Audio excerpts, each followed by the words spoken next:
to the Grueling Truth. This is the Grueling Truth post-race show.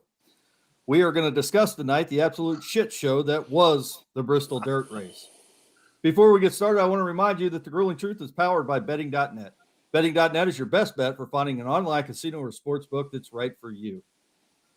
Well, Steve, Ryan, having said that, let's talk about this absolute shit show. Of course, Ryan, I don't suspect you think it was a shit show, but I do. So, Steve, I'm going to let you go first. Well, I'm going to bring something up here real quick, and we'll discuss this on Wednesday, but I got to get it out in the air right now. I believe, cursory look at the points, I ended up winning the week, 7 points to 6 and 6 for each of you, right? Yeah, I think you got 8 points. And there's one dumbass of the three of us who didn't take his favorite driver, who ended up winning the goddamn race. So he gets no points for that driver. How much you pay for first place? Hey, Steve. Yeah. Steve. Hold on. Yeah. I'm gonna take the caption down real quick so everybody can see that Ryan put Kyle Busch is the GOAT. And he didn't even pick Kyle Busch to win the race. Didn't he pick Kyle Busch in the pool? And how many points does first place pay? I know they get more points. Five? This guy would have been in the lead for the whole damn thing, kit and caboodle. And he doesn't even take his own driver. And he comes through and cherry picks a win, which is cool. I mean, the way he wanted, I got no problem with that. I loved his comment at the end when he said, hell, I feel like Dale Earnhardt and I didn't even do anything. I thought that was great. You know, that's earned respect right there. Hey, you know what I think's great about Kyle Busch, Steve, is he bitches for the last year about racing on Bristol dirt. Yeah. And then he wins tonight and comes out and says, I don't care what they put down at Bristol. I can win on any track. Yeah, I think the big thing family-wise was his damn wife got to be in on post-race shows. You know, she's used to only getting pre-race airtime and not getting any post-race time. So now she went back and had her glam squad glam her all up and doll her up. And Kyle comes out, doesn't even give the little kid there the checkered flag.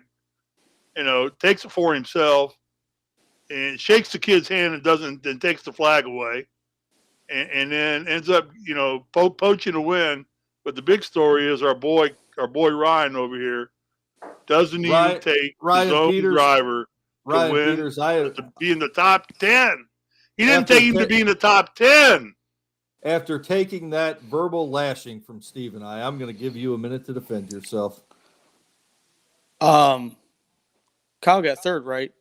Briscoe and Reddick were going for the lead, and they hashed it out, and then Kyle got third place, right? No, he won. He won. Oh, he won. Oh, don't act like a dumbass. Fuck me. Look at this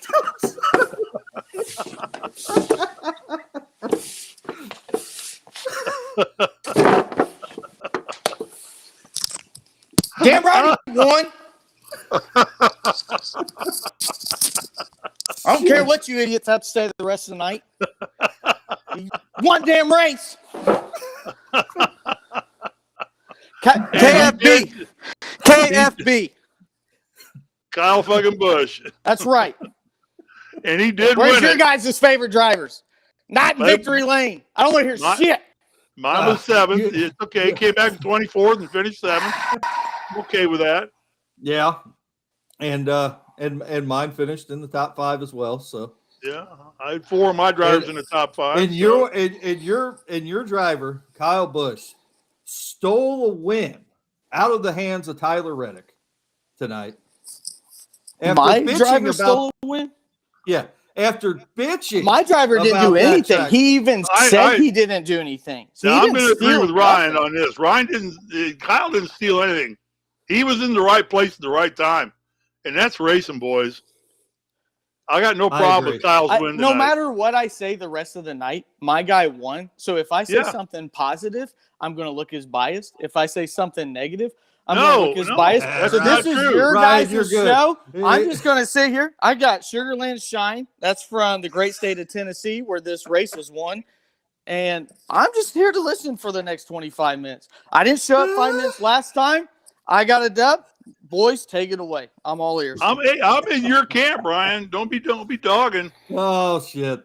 I'm in Hey, your camp tonight. I mean, he pulled it through. He so got himself back in position. He kept the young in there. He got himself in a good spot. But let's talk about your alleged shit show, because I really ended up thinking, man, it was more entertaining than the week before at Martinsville. the last 5 laps were more entertaining. No, I think the You're last right. 100 laps were more entertaining. So Steve, less than an hour ago, hour and 15 minutes ago, we were all on the phone together, pissed off about how fucked up this race was. And Well, now no, we were talking about fucked up being the scoring situation and not knowing what the hell who was leading, who was going to lead, and they finally explained that. I mean, they said, they came out and said what the rules were going to be, and those were the rules that they applied to that track ever since they'd done dirt track racing at Bristol. So it was no big deal. I mean, you just got to let the whole event play out and let it do itself. In the end, well, I don't care if they ever go back there again, guys. I think these cars just aren't built for that. I think not enough drivers are good enough dirt track drivers. There's a handful. And I think every year you're going to see that same handful of guys get back up front, and it's going to be a 10-man race, and everybody else is parading. So I don't think that NASCAR is set up to run on dirt with these cars anywhere. And I got a different option for them if they really want to try this. You know, we want to do something a little different. But in the end, I can't say it. Like I said, Elliott in the last 50 laps after the first race restarted 24th, ended up 7th. They could pass. They could move by cars. But Elliott's one of the better dirt track drivers. He's not Kyle Larson material, but he's considered one of the better dirt track drivers. He's one of the young guys that grew up riding on dirt, as did other guys. I mean, you got Briscoe and Bell and Reddick and guys that just grew up racing short tracks in Indiana and Tennessee and Illinois and Kentucky and stuff. So, Steve, I think it was, in the end, the racing ended up being better than last week, I thought. Yeah, it doesn't take much to beat last week. And I do agree. I know, Ryan, we're giving you a little bit of shit. That was an awesome finish. You can't. Well, I'm gonna give him shit for not taking his driver, but I'll give you shit for that. I'm not giving Kyle shit for winning. What I say, I don't take my driver. I don't take my driver because I don't want to jinx him, and he's going to end up winning whenever I don't take him. Everything went to plan, and you guys are giving me shit, and my plan worked out perfect. So you guys can keep doing what you're doing. I ain't taking him next week either. You know what? I might take him at Talladega. He ain't worth a shit in restrictor plate races, so I might, counterbalance that. Nobody's worth a shit in restrictor plate races. It's just dumb luck. Yeah, it was a great finish. I will say all the bitching, the talking we do about putting these cars on dirt, putting mud flaps on the damn cars, everything else. The finish was great. Now, I just alluded to a phone call that we had during one of the rain delays. Talking about how in the hell and Ryan, you made a good point. What'd you say? You've been watching NASCAR for decades. I've been watching NASCAR for decades. Steve's been watching NASCAR for a half century, and we didn't know what the hell was going on. So, because NASCAR didn't know what the hell was going on. And as a matter of fact, they put out the wrong running order right after that caution came out and then said, oh, wait a minute, we're wrong. And I think that brings up a good point that we need to talk about more on Wednesday night. But, I don't think if you're going to have a dirt race, have a damn dirt race. Run heats and a feature. Don't count cautions. Don't let people get positions back during cautions. And run a dirt race by dirt rules. Don't run a hybrid race because you're putting cars on dirt that shouldn't be on dirt anyway. So, they're never going to do heat racing because they don't want their stars sitting out. they're going for television ratings to sell TV ad times. They got sponsors that pay Big Jack to have their name on the back of that quarter panel, and they don't want that car sitting in the pits when there's quality, racing going on the track. They did the heat racing qualifying on Saturday, knocked that out. It was on Fox 2, so I really don't know how many people got to see it. I finally found it in DVR, or watched it live actually, because the golf had ended that day for the day, and that pipe dream's never going to happen. No, I agree. It's not. It's those cars are too reliant on airtime. Matter of fact, I find Fox at fault for doing that crap they do. It started to do again here is only show the top 5 cars running. That's all. And I'm sitting back here in Elliott's. For me, I'm just always use Elliott because he's my driver, and I'm like, where the hell is the bonehead? And I can't get a read on it unless I want to scroll through the entire scoring system they put up, and that's all pass backwards. Other than that, I never see Elliott unless he climbs up into the top 10 or top 5. And that's the same way for every driver that's not in that genre. Hell, they're not even showing Bubba Wallace anymore. And he was a poster child for NASCAR for a while. That's because Bubba Wallace can't crack the top 30. Bubba Wallace probably shouldn't be in NASCAR. But you know what, Steve? I think it's come time that let's let Ryan let's let him speak his piece. Well, my overall thoughts, as I think you have to separate this race into the way NASCAR runs it and then what we actually saw. I think what we actually saw was way better than last year. Last year, none of the cars got sideways. The track was not meant for a dirt race. There was dirt on the track, but essentially it just made the cars slow. And it just looked like cars slowly going around Bristol. I thought this year, you had 2 different grooves, and the weather, I think, played havoc. I think we would have saw more of the 2-groove racing if they didn't have to, keep changing the track. So I thought the racing this year actually wasn't bad compared to what we've seen before. Again, it just all goes back to the way NASCAR does things. You mentioned a second ago about the feature race, and then you also mentioned, Steve, about you couldn't even find the heat races for qualifying. And I think that's a testament to what NASCAR does poorly. Again, this seems more like a sideshow than a legit race. The racing seemed legit. And I know most of my takes tonight are literally going to be viewed as, well, your guy won. And you know what? You're probably right. But at the end of the day, I thought the racing, because we had comers and goers, we saw people move up. Like you mentioned, Steve, we didn't have anybody make up 5 spots within 50 laps last week. Right. We had tons of people: Christopher Bell, Chase Briscoe, Chase Elliott. Elliott. All got sent back. Yeah. Yeah, they all were back there at one point. No, I agree with and you. They made their way. Yeah. Yeah, and they made their way 20 spots up. I just think NASCAR, again, like you said, Joe, they want a hybrid version of NASCAR and dirt racing, and there's no way to do it. Dirt has already figured it out. If you want to go back to this grassroots of dirt racing, then do it like dirt racing. Don't try to do it somewhat in between. And the last thing I will give kudos to NASCAR, they actually tried to get the track ready to race twice. I know a lot of people are ready to call that. I'm one of those people. I enjoy this sport. If this would have went at 12:30, 1 o'clock in the morning, I'm still going to stick around to watch it. Half the time, we see this, they're like, oh, rain's coming, it's called. And, and I think that they at least tried, and they kept the drivers ready. They didn't let them go piss around in their camper or nothing like that. They said, hey, we're going to get this thing going. There's no miscommunication there. I thought that was really good. Then you combine that with the miscommunication as nobody had any idea what the hell the running order would be after the stage is ended. And it shouldn't take confusion and people bringing you that from the broadcast to let you know that, and people on Twitter to let you know that. That should already be out there for fans that aren't in tune with this sport to know. And like, you said, decades worth of people watching this sport still had no idea what was going on. Yeah, but okay, let me play devil's advocate there. First off, by the time the cars rolled out of the pits, we knew what the running order was going to be. They had made it pretty clear.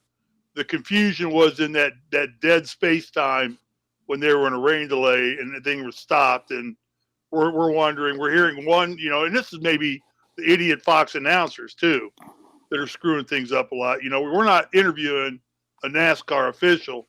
We're listening to Mike Joy, Darrell Waltrip, and the 14 guy, Clint Boyer. You know, they're the ones making all these claims and saying all this and riling everybody up. And personally, now that I look back on it, we all called each other because we were all riled up. If we didn't give a damn, we'd probably turned it off and gone to watch the Ten Commandments. I was generally on Easter night. Yeah, we were all pissed. But I think so it held our interest as well. It held our interest. I don't think that was their motive, was to hold our interest. But it ended up holding Chase Briscoe. They interviewed Chase Briscoe, and he still didn't know. He didn't know if he was going to come out first or if he was going to come out 15th. Right. And you can't have everybody besides 3 people in NASCAR know what the hell the rules are. You know, I don't think Chase Elliott pits right there if goofed up son knows that he's going to lose a ton of track position and keeps him out there where he's not restarting 24th. You know, Chase moved all the way up to 5th at one point. Well, Chase said he didn't want to pit. He said he did not want to pit. Yeah, hey, and Allen's going to make him pit. Yeah, he was told to come in. He said, I'm fine. I got plenty of gas and my tires are good. I'm riding around here in 4th place right now. 2 things. Why do I want to go back and pit, and lose track position? Because some cars are going to stay out. So I think it was a clusterfuck. The whole night was a clusterfuck. And what turned out of it was a golden egg. Yeah. I mean, it ended up being a great race. It's a good win for Kyle Busch. You know, he's one of the biggest stars in this sport. He needs a win. You know, you want that kid, that gentleman in the mix all the time. You want to see him mad and evil and being evil Roy Slade again and bumping and grinding with people. I don't want him just sitting in there riding around, pissing and moaning at his pit crew because his car is a piece of crap. So if this ignites his fire, it's better for the sport. Well, that'll be next week. So like I said, it was a total shit show that ended up laying a golden egg is the way I'm going to describe it. I agree. I agree with your assessment. The last rain delay when they came back was just fun racing. I gave up everything except these guys are banging and bumping right now. And they were banging and bumping all the way back to 10th place. Yep. I mean, Larson wanted by Logano and those guys so bad he could taste it. And he just couldn't quite get it to where he could get by because they had good drivers. You know, those guys were good drivers, and they were holding him off. And, I feel like for shit for Ty Dillon. It's Ty Dillon, wasn't it, that was in the lead? I do not feel like shit for him. What? Tyler Reddick. Tyler Reddick, not Ty Dillon. I feel bad for him, but that was his first NASCAR win, I'm sure. And for Richard Childress, who doesn't get wins like he used to get wins. That's a bummer for him, but classy move that Chase Briscoe comes all the way down and talks to him about it right there, and they handle it like gentlemen. They aren't bitch slapping each other in the pits. So a lot of positives, a lot of negatives. I'm going to stand by my ground and say these cars don't belong on dirt. If you want to stick them in a modified and run a dirt race and let the guys use their dirt skills and run them in modified cars that are built to run on the dirt, do that. And then run straight dirt rules. Run heat races, do all of it, and give the whole 9 yards. But these cars just aren't built for it. I agree. I have 2 things. One, how much was of a relief was it this week to actually listen to a real NASCAR commentator, color man, in the booth, explaining things to you, letting people know. And I want to point out something that he said at the end of the race when he was kind of talking about Chase Briscoe. He makes a comment, slow it down and drive faster. And then he explains what he meant by that. Yep. Instead of standing in the booth with another joke, stupid ass jokes for 4 hours like Clint Boyer does. So that was a relief. I hope they keep him around for more races. I was very glad that we actually had one of the old school guys in the booth that does a great job at that. And how good was it to hear boogity boogity boogie? Let's go racing, boys! Yeah, one more time. Jesus, what a start! I don't mean to be hyperbolic, but it literally, I got a little bit giddy inside. Me too. I hear that. I was like, you know what, we're back to racing again, and that's awesome. So Yeah, I mean, that was awesome. it just felt so good to hear, and everybody was waiting for it. Yep. Boogity, boogity, boogie. Let's go racing, boys. And I mean, and they had Larry Mack in the booth too. Yeah. I mean, he was actually at the track this week. It was good. They should keep them. Keep him there. Yeah. And I think that they would do a fine job with at least their commentating.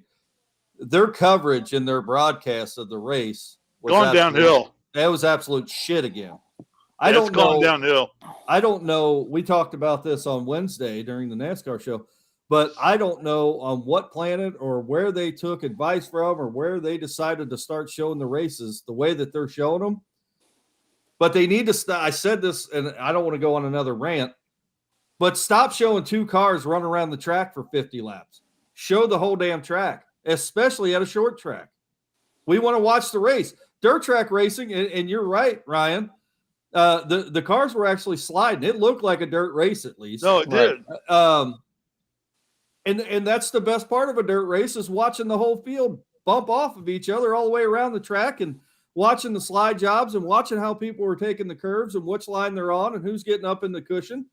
You don't see any of that when you're watching Joey Logano and Kyle Larson drive around the track for 50 laps. So, while I don't mind watching Kyle Larson, I want to see the whole race too. I mean, you have people spinning out all over the place, but if you're actually showing the whole track, we as fans could watch that. So I still think Fox News broadcast was shit. Well, they need a balance there. They need a balance of showing a wide shot of the track and then showing a close-up of, say, top 20 drivers. Or, I mean, which one is it that goes through the top 10 or top 20? Top 10. Is that NBC that does that? Where they go through the top 10? Yeah. They say, let's start with number one and then go back. They go all the way back down the list and talk to you about each of the top 10 cars and what they're doing. And, and I thought last week the pit coverage was very poor too. Now, there were no pit coverage this week because they didn't do anything in the pits. But, going back to the heat qualifying on Saturday on Fox 2, you know what was on Fox 1 while that was going on? I have no idea. Bowling. 2 hours of PBA bowling.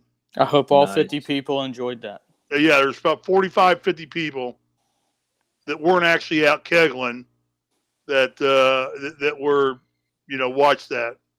And a lot of people that watch NASCAR don't have or couldn't find Fox 2. Yeah. A lot of people don't have Fox 2. Bowler, and I don't even know if he's bowling anymore. Is that Mike Weber? Yeah, Dick Weber. It's Pete Weber, isn't it? Pete Weber. Well, that was his son.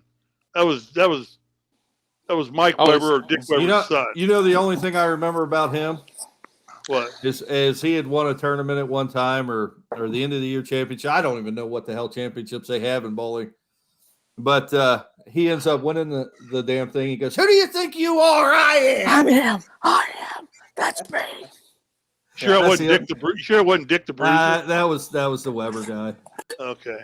Yeah. Well, I was sitting there thinking, okay, if we take away, and the way I look at this is this, we have the throwback weekend, which is a huge hit, fabulous, fun to do. Everybody they decorate the cars in old paint schemes, go back and they turn Darlington back to a 1965, Southern 500 mentality.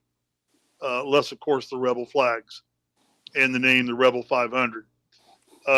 But why not have something around the thing of a legacy race or something like that, where you actually went back and started having a race on the tracks that we used to run on that we don't run on anymore, like North Wilkesboro, like Rockingham, like Bowman Gray, old NASCAR tracks that they used to run all the time.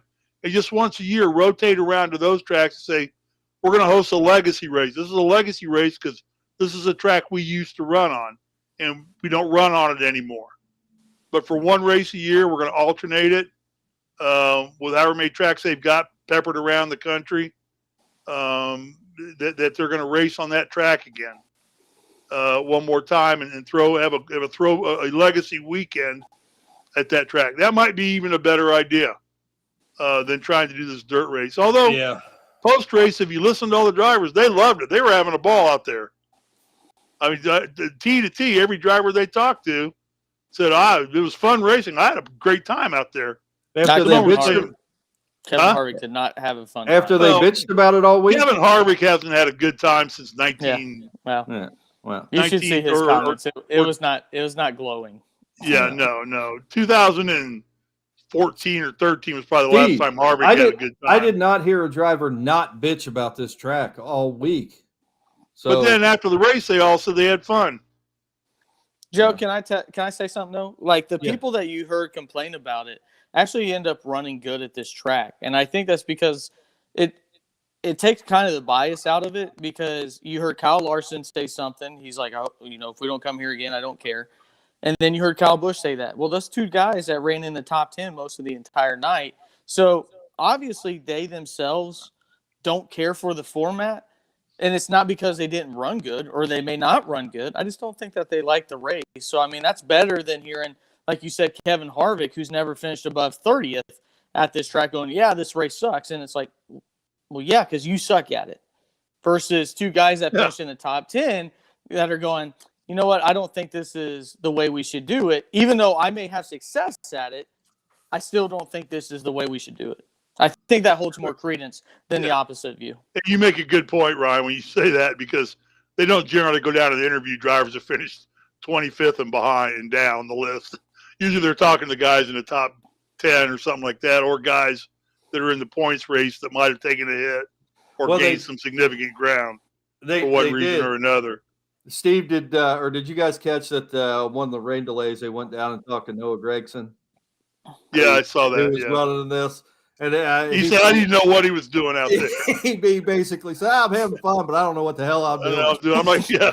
He's like, I'm out of my element entirely. He said, they should have put Dinger out here because he shares that car with Allmendinger. Also, what the anybody see? I'm still not real clear on what the hell Ware was doing to chase Elliott. I have no idea. And why that happened. And why Elliott was pretty heated.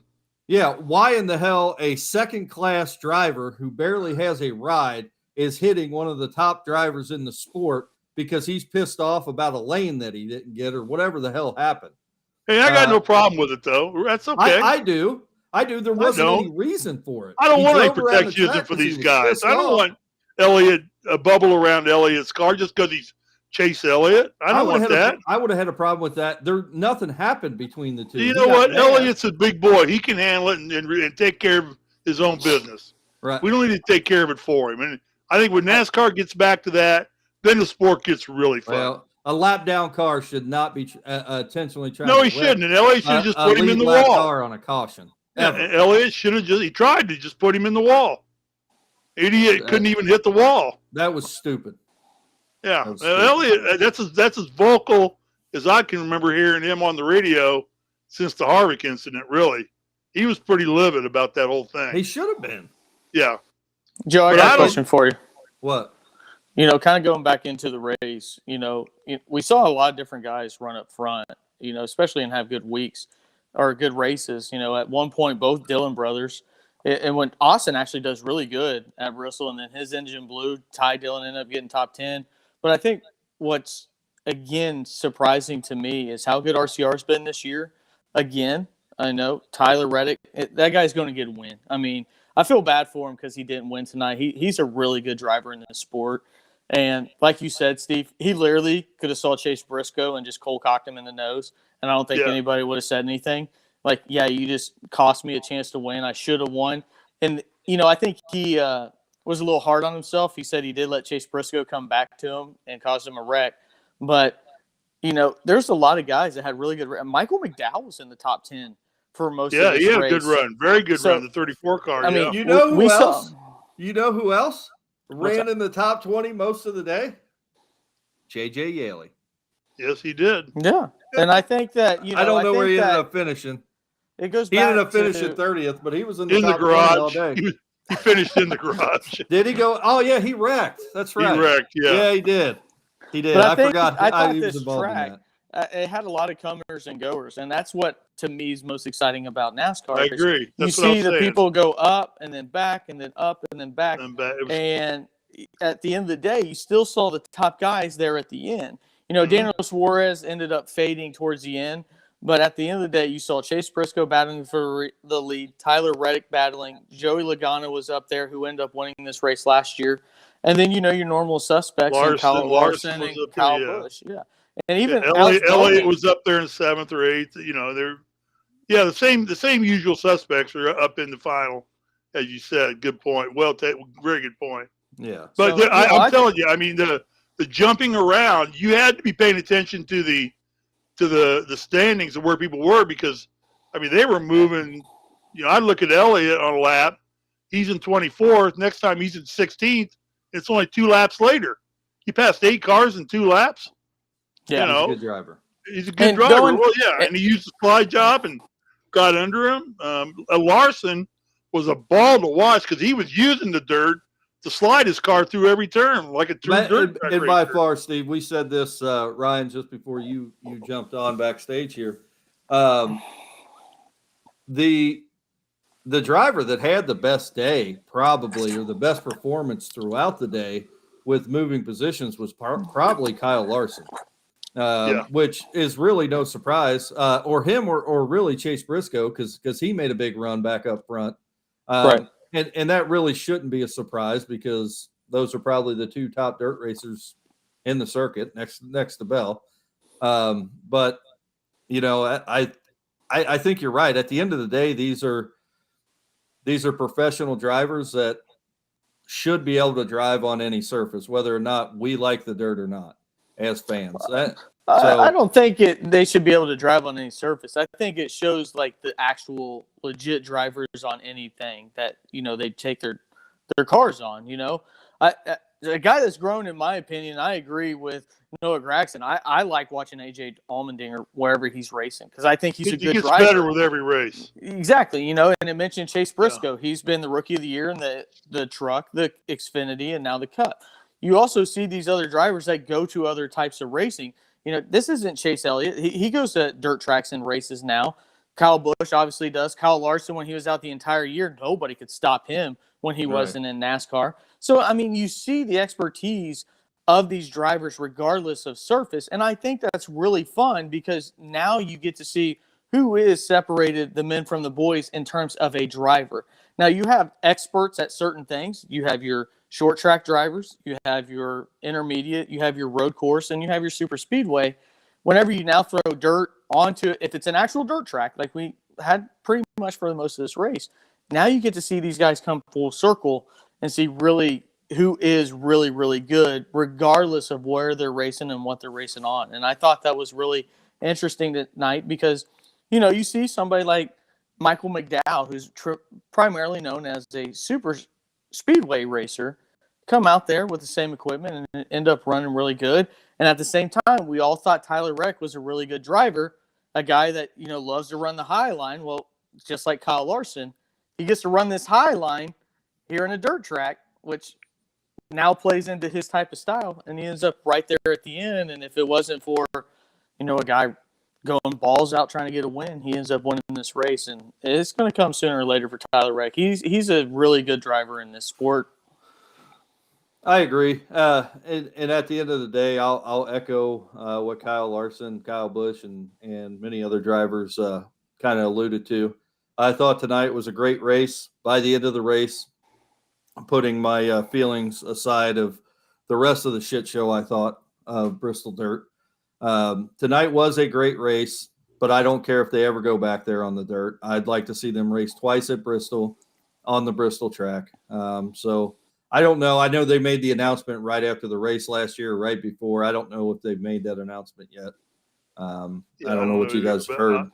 I hope that they, if they do a dirt race next year, I hope they find a place to do an actual dirt race. So yeah, and I'll go next so we can leave the last talk for the champion for the night, the guy whose driver won. Finally, one of us, the driver we liked the most, ended up getting a win.